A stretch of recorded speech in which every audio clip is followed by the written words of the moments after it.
Now let me just break it to the fools out there. If you don't make stuff, there's no stuff. Yeah. Now, when you say civilization's fragile, do you mean because of this COVID-19 that's going on right now?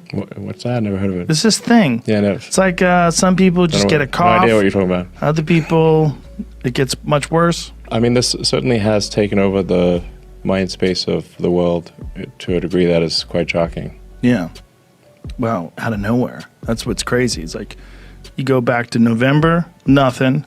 Now here we are, December, January, February, March, April, May, 6 months. Totally different world. I kind of saw this whole thing play out in China before it played out in the U.S.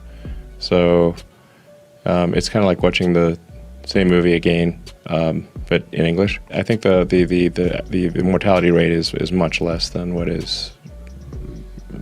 say the World Health Organization said it was. It's very much less. It's like probably at least order of magnitude less. Well, it seems to be very deadly to very specific kinds of people and people with specific problems. Yeah, I mean, if you can look at the mortality statistics, by age and whether they have comorbidities, like do they have like basically existing conditions, and by age, if you're below 60 and have no serious health issues, the probability of death is extremely low. It's not zero, but it's extremely low. They didn't think that this was the case, though, when they first started to lock down the country. Do you think that it's a situation where once they've proceeded in a certain way, it's very difficult to correct course?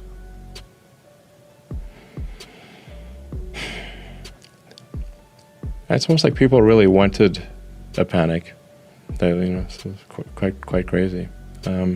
Most of the hospitals in the United States right now are half empty. In some cases, they're at 30% capacity.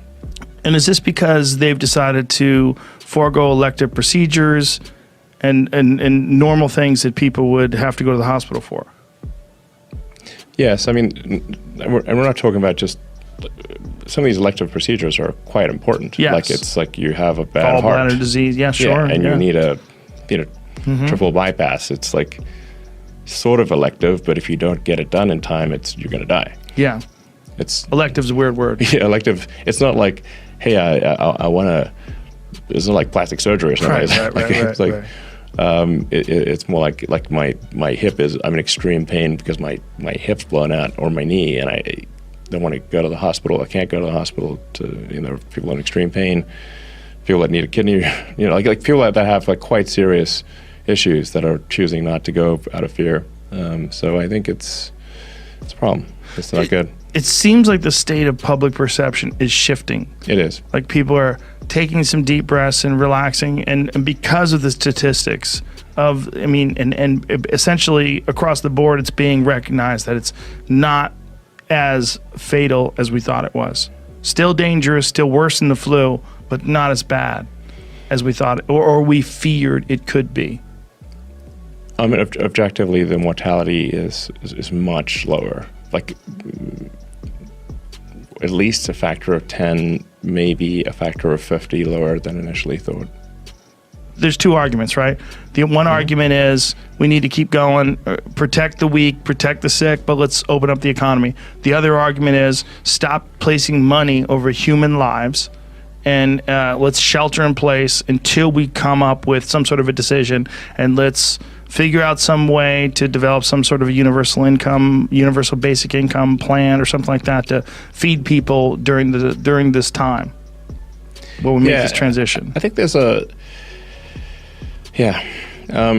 I said, my opinion is if somebody wants to stay home, they should stay home. And if somebody doesn't want to stay home, they should not be compelled to stay home. That's my opinion. Do you think if somebody doesn't like that, well, that's my opinion. This notion though that you can just sort of send checks out to everybody and things will be fine is not true. Obviously, there's some people have this absurd view that the economy is like some magic horn of plenty, Like it just makes stuff, whatever. It just, there's a magic quota plenty, and the goods and services, they just come from this magic quota plenty. And then if somebody has more stuff than somebody else, it's because they took more from this magic quota plenty. Now let me just break it to you, the fools out there. If you don't make stuff, there's no stuff.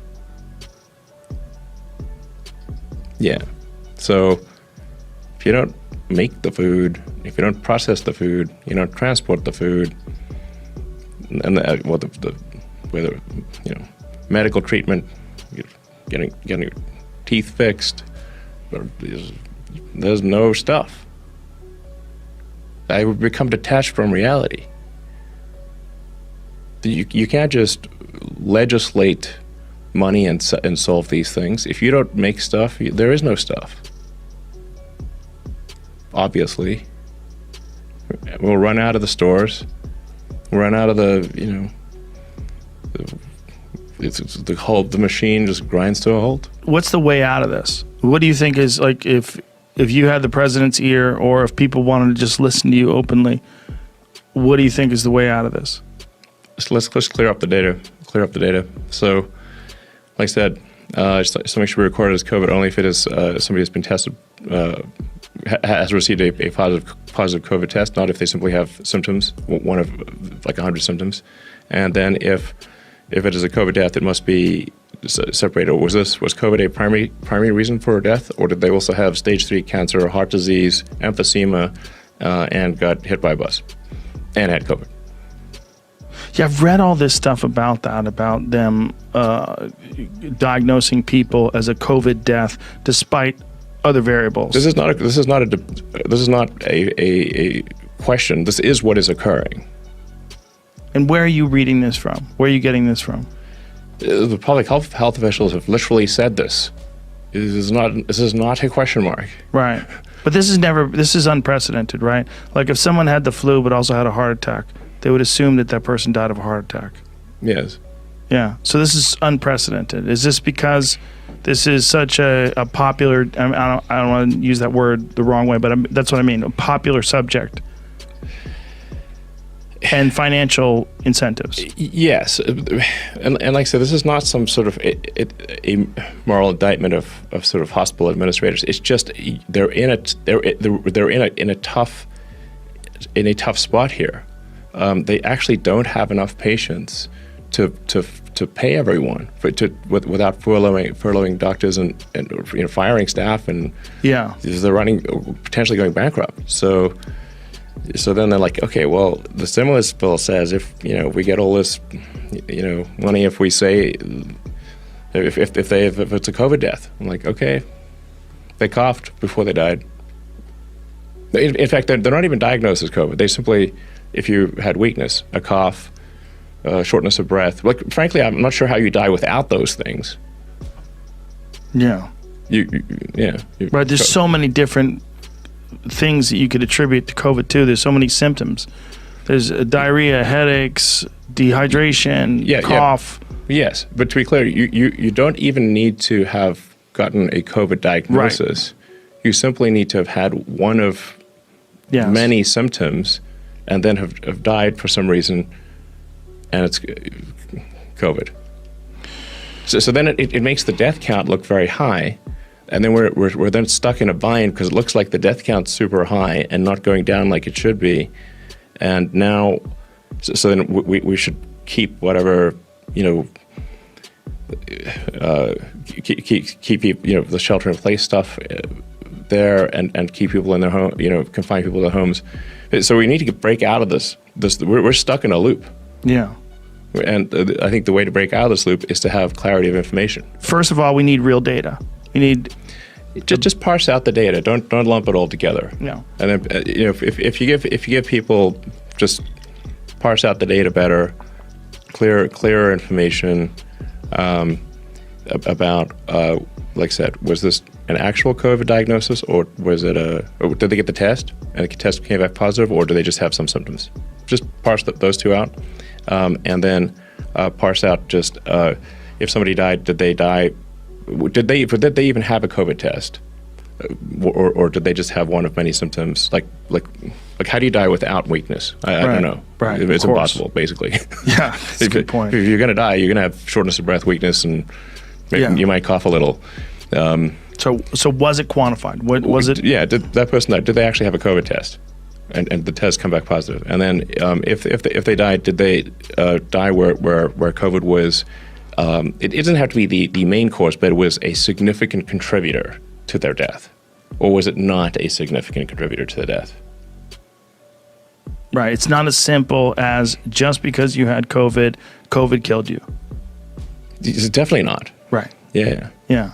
I mean, people die all the time, and they have like flu and Yes. other colds, and we don't say that they died of those flu and other colds.